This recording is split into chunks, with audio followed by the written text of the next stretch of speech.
Hello friends, and welcome to the overview of My Hero Academia Ultra Rumble Season 1. This overview is going to contain pretty much everything that has happened in Season 1 so far, as well as the first impressions of Season 1. So Season 1 has overall been a pretty good season, I think, for Ultra Rumble. Whilst this might not be a very popular opinion, I played pretty much everything and never really had too many problems with it. But a lot of people did. The game was unfortunately having mixed reviews on Steam, and there were very good reasons for this. One was the character balance was probably the worst it was on release. It's actually kind of crazy how unbalanced the characters were on release of the game, but no one really knew exactly how strong some characters were. For example, people actually believed Midoriya was stronger than Todoroki on release, even though anyone will tell you this is not true. Midoriya is not stronger than Todoroki. And people also thought that Froppy wasn't that good. But anyway, the game did get mixed reviews because of these ongoing issues, which includes stuff like bugs, hackers, character balance, and overall the infamous gacha system. So the game was unfortunately very buggy, and to this day is very, very buggy. This is one of the first things that most people realized when the game came out, was that characters either had bugs that were game breaking. For example, Uraraka has a bug on her alpha that is still plaguing the character even to this day, that makes her feel awful to play and is very unforgiving of any kind of mistake because of the bug regarding her alpha. It's not supposed to be that way. Some people said it was just a skill issue when she first came out, that you just need to get good, but no, it is a bug. Devs have officially addressed that it's a bug. There's a bug where sometimes you cannot revive your teammates, and this is a huge deal, but I believe that when this bug happens, it happens for everybody in the lobby, not just your team. The other issue is there's a bug where sometimes the purple zone, when the zone is closing, this will become invisible. You will no longer be able to see the purple zone closing. There are other bugs in the game as well, but most of them are not really as significant as others. So a lot of these issues were just very bad, and it's very poor that none of these issues have been fixed. I believe only one bug has been fixed, which I can't confirm is true, but I remember there was a issue of Compress back before the first balance patch of the game where he would not be able to deflect Dabi's fireballs. I'm not sure if this is a bug or not. I think it is, but they fixed that, and he now can deflect Dabi's fireballs. And to my knowledge, they have not fixed a single bug outside of these, and for 2 months that is just too much for none of these bugs to be addressed. We've had 2 balance patches and a bunch of maintenances for skins and stuff, but not a single balance patch, which is just kind of insulting, because a lot of these bugs are game breaking. Not to mention the crashes in the lobby as well, where if you have your emote wheel up, or if you try to emote while the game is loading in, you will crash and there's no way to reconnect to the game. That is terrible. And not to mention, once we get to Aizawa's release, all the bugs that were with him. So character balance has been it's always, in every game, is always going to be a topic of dispute. In this game, it's always been very one-sided, though, for the most part. Pretty much everybody universally agrees characters like Bakugo, Froppy are very, very strong, right? They're very, very strong characters, whereas characters like, let's say, All Might and Cementos, I'd say, are very underrated for what they are. For how strong they are, like, Cementos isn't that strong, but most people think that he's very underused for how strong he is, basically. Same with All Might. All Might is probably the most underused character in the game for how strong he is. All Might is insanely strong, but we got 2 balance patches. One of the best changes they did was in the first patch, where they actually reduced the damage on Todoroki, Midoriya, and Bakugo's basic attack, or alpha skills, where they actually did 100 damage per basic attack. Every alpha did 100 damage back before this patch, which was absolutely insane amount of damage compared to today. Remember, these characters are all still good, and they only do about 70 per shot compared to when they would do 100 damage. But it was a change that everybody wanted. The other changes were also quite nice. We got the villains buff. The villains are not very good in this game, if you ask anybody. The only one, like Dabi and Shigaraki, see pretty consistent play now, but they had to be buffed. Like Shigaraki, Dabi, Compress, and Toga have all been buffed in Season 1 because they're all just kind of not that great, really. They all have weaknesses and all have weird niche playstyles, and they're just kind of gimmicky for the most part. Ida got a buff to Recipro Burst, which I believe is his beta skill. This was not needed. Ida was not really weak before this change, nor was he underplayed. And then there also was this weird Asui nerf where they nerfed her Gamma skill at its early levels, but people figured out that Froppy was very overpowered and impressive, and her month of tyranny was about to begin because they did not nerf her assassination potential, they didn't nerf her 1v1, they didn't nerf her insta-res, they didn't nerf anything about her, so she was about to begin her reign of terror, really. Now, we also got a Yaoyorozu nerf. This was a pretty big deal because people were figuring out Yaoyorozu was very, very problematic for a lot of characters. Yaoyorozu isn't the strongest character, despite what people say. She is a character that is a specialist that is good in very specific situations versus specific characters. Like, one of the ways that she's really good at countering Kirishima, but she's absolutely atrocious versus any kind of characters that can abuse the high ground. She's terrible in Fire Zone stuff. We also got another Bakugo nerf, which was a pretty huge deal as well, where they nerfed his R skill, or his quirk skill. This was a huge deal because Bakugo's insane mobility allowed him to disengage from every single fight that was bad for him. Froppy got the nerf she finally deserved, really. Nerfing her damage at all early levels, nerfing the cooldown on her mobility so she can't have insane mobility at the very start of the game while also doing tons of damage. They nerfed both of those, but her end game is still mostly the same, which is nice because I don't think that was usually a problem. Her early game was a problem. So this Final Touch proved to be much better, but there was one really dumb change where they decided to nerf Midoriya for whatever reason. I have no idea why they did this. This nerf doesn't hurt him at all, and I personally hate changes like this because it's such a minor nerf. You probably would never even notice it existed if they didn't point it out in the patch notes. But there was absolutely no reason to do this nerf. Next up, we have the rather controversial gacha system. Now, the gacha system is a massive meme in this game, and I have a bit of a theory with the gacha system. Me and my friends that are in my other videos, or will be my other videos, only in one of my other videos right now, we've watched each other open every single loot box, okay? We've seen each other open the loot boxes every time a new banner comes out. And we have a bit of a theory. If you spend money on this game, you get increased drops. I think they flag your account or something, so you get higher drops. Because I have spent money on this game. A good amount of money on this game. I bought the starter bundle, right? Where you get the Uraraka skin, and I've also spent some money to get stuff like the Aizawa, right? I get insane luck in this game.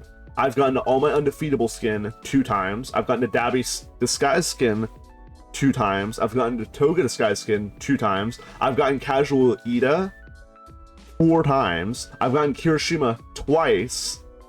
And I've gotten a lot of other stuff on my account, right? Everyone else, they don't spend money on it. They roll the same amount as me, and they don't get anything. They never gotten anything. They never really get anything. I've never seen them get anything. They never get plus ultra. Sometimes I'll get 4 golds with 2 plus ultras. They'll be lucky if they get, their luck is 1 gold with 1 plus ultra at best. And this is between me versus 3 other people. My luck is better. I've probably gotten more on 1 10 roll than I've gotten on 30 rolls altogether, which is absolutely insane. Again, this is just a theory, and this is kind of me accusing the developers, because if that's the case, this is the worst gacha system ever. Because not only is gacha already punishing the free-to-play players, but you're going to flag, possibly flag their accounts so they don't, so they get less drops, which would be super scummy. But again, this could just be me being incredibly lucky, but there's no reason I should be that lucky. Getting to eat this skin 4 times. Again, I spent money on a banner, but it wasn't enough. It's not like I spent hundreds of dollars, right? It was maybe like $20, which isn't that much. And I was just rolling for Aizawa and just happened to get it 4 times. And they didn't spend money. They just had it saved. And they just barely scraped by the Aizawa, which is crazy. No skin. But again, this is just me. Let me clarify. This is just my experience. Maybe you guys have other experiences you would like to share. But it's possible. And if so, it's bad. And they do have a reputation of not disclosing exactly how the gacha works. One of the big controversies of Season 1 as well is the confusion between a ticket character and a rotating banner character. Now, as far as we know, if you wanted Kirishima, in Season 2, he will be coming to normal tickets. So if you got a ticket that you want to spend on a character, Kirishima is going to be the character that'll be leaving the exchange. Will be replaced with Endeavor, and then Kirishima will be available just for a regular character exchange card. Next up, we have the very unfortunate reality that the game has been facing, and a very unfortunate thing, which has been the hacking problem. Now, the hacking problem has been a battle that the game has been facing for a while now. It sucks. No one likes hackers. If you are a hacker in a game, you're scum, honestly. Like, you're just complete scum. And it's one thing to cheat in a single player game. You can play the game however you want, but you have some responsibility to adhere to the game's rules when you play in a public space. The hacking problem is a very sad thing right now. It's a reality of the game that's hard to escape, because it's one thing to have a Mount Lady or All Might or Froppy flying around the map untargetable, attacking and downing everyone, but the worst kind of cheaters, and this is the worst kind, I don't know if these actually exist or not, but I've seen people accuse people of this, of subtle cheating, where the cooldowns are just slightly lower, maybe they're slightly more durable, maybe they're getting shields from nowhere. These are the worst cheats, right? Because if someone's cheating, like flying around the map untargetable, that's one thing, because it's like, oh, I know that person's cheating, I know how to deal with it. But if you don't know the person's cheating, it kind of messes with your head, right? You don't know if like this Shigaraki is cheating or not, because you end up accusing innocent people, right? Because it's easy to think that some characters are cheating. After level 9, all skills for cooldowns are so low that you just can't help but think it, right? And especially because you played versus hackers before, it's like it messes with your head, right? One of the changes they did employ recently, they have employed their easy anti-cheat. I've heard that this could just be disabled, and it doesn't really do anything. It gives us all input lag, and any hacker that knows what they're doing will just disable it. Easy anti-cheat is known to not really do much. If you've ever played other games, like let's say Dead by Daylight, who uses it, it never really stopped people before. At least not alone, it needs to be in conjunction with other systems in order for it to work. But I don't really play ranked in Ultra Rumble, so I don't really see as many hackers as probably other people do. I can't really speak for the ranked community about how many hackers there are in ranked, but I know it is an issue. Even if you saw 1 per 50 games, that's still too many, realistically. You should be entitled to see none, really. There are just other game exploits as well floating around in the game, such as just disconnecting right before someone finishes you. This wouldn't be a big deal, because all it does is just stop you from getting a shield at most if you play normals. But if you play ranked, though, how many eliminations you get is essential for ranking up. So if someone disconnects, then it's actually hurting your rank, right? It's actually holding you back when someone does it. So it is really unsportsmanlike to do that. All right, next up we have Aizawa's release. So Aizawa being released in the state he is. Now, let me give some disclaimers. I've been playing Aizawa nonstop for the past like 3 weeks, or since he came out. I've been playing him nonstop. I think he is the funnest character to play. I love Aizawa. I love his mix of hypermobility, mid-range support, technical, and mobility, while mostly being a support for the most part. I think he is incredibly fun to play. I can't stress that enough. He is incredible to play. But the state he was released in was kind of crap. And not only that, but also the adaptation of the character isn't perfect. And that's 2 issues that I want to illustrate. The devs are not known to accurately portray characters that well, I feel. For example, if you ask me how is Dabi going to play, right, you'd probably think he would be like a big burst character that shoots like a massive AoE, that does crazy damage, crazy mayhem, but he's really not. He's more of a technical barrier, weird mid-range. Like, he's a character in the anime that is so good at offense and very offensive, but in the game he's actually very defensive, which is strange. Same with something like, let's say, Toga. Toga in the anime is all about being super mobile and super hard to hit and very slippery. She's not like that in the game, really. She's actually one of the most vulnerable characters, other than just having a small hitbox. And that's just strange.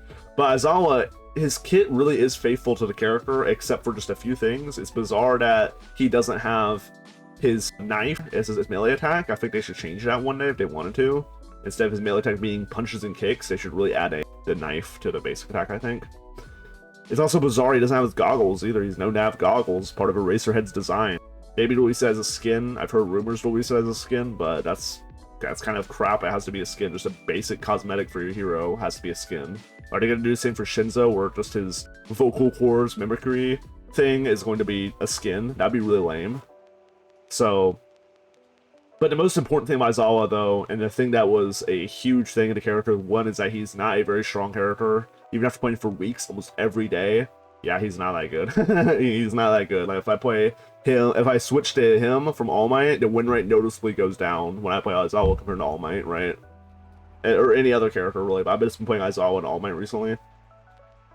But anyway, his bugs are terrible. He is one of the buggiest characters. Now, he has two major bugs that are huge no-nos, okay?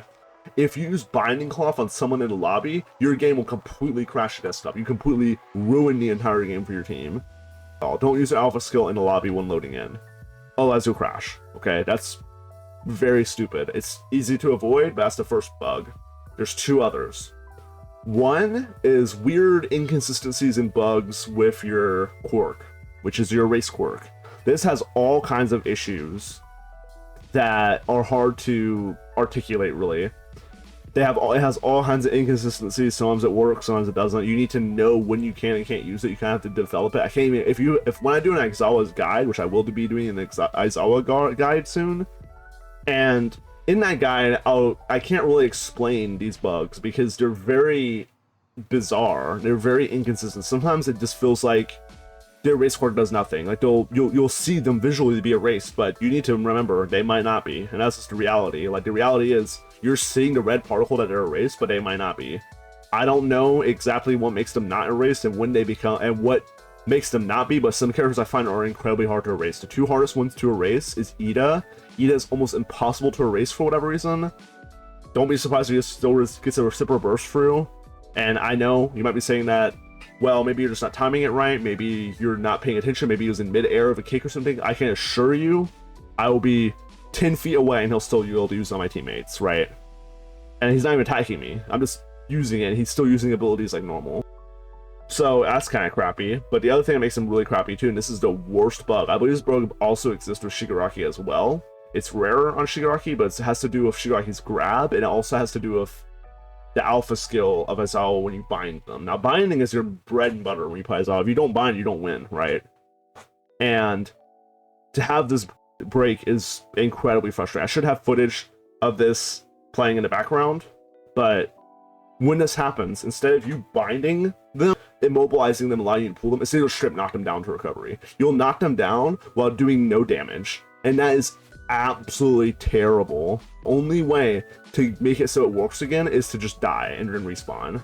The way that Aizawa was released is just not very good, and it's really unfortunate because it makes us concerned about other characters. I don't think Endeavor's release is going to be as bad as Aizawa's, because Aizawa has a lot of interactions between objects, characters, enemies, and enemy quirks and stuff. Endeavor looks like he's just gonna be completely damaged, so I don't think he's gonna be nearly as buggy. I know a lot of people are really concerned our other characters are gonna be as buggy as Aizawa. I don't think so. I think Aizawa is gonna be realistically as broken as a character they can get until they release maybe, like, I don't know, Mirio, Kurogiri or something. Maybe they'll be really buggy. Heck, Monamo might be really buggy.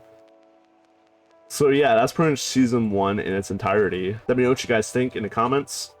I personally really liked Season 1. I am really excited for the future of this game, but going into Season 2, I hope that they release more characters. I hope they give us more content, because skins are not enough content, especially with how bad the gacha system is. The gacha shouldn't be something we should look forward to. It should be supplemented to things that we're already doing. The only real emphasis to play the game right now is to play new characters, rank up, or if you're a psycho, you play for the gacha, or you play for the events. And the events are very generous. I will say the events are very generous in Season 1. I hope it stays that way. I imagine they will, but they will stay that way for quite some time. But I'm very excited for Season 2. Personally, I can't wait for Endeavor. I don't know what you guys are looking forward to. Maybe you're looking forward to a new Bakugo skin, but I am incredibly excited for Endeavor. If you guys know, Endeavor's my favorite My Hero Academia character, so I can't wait to play him. And I'll let you guys know how he is if you're not interested in playing him yourself, but I hope that some people who also play Endeavor will share any kind of tips and any kind of tricks on this channel, because I can't wait to play him.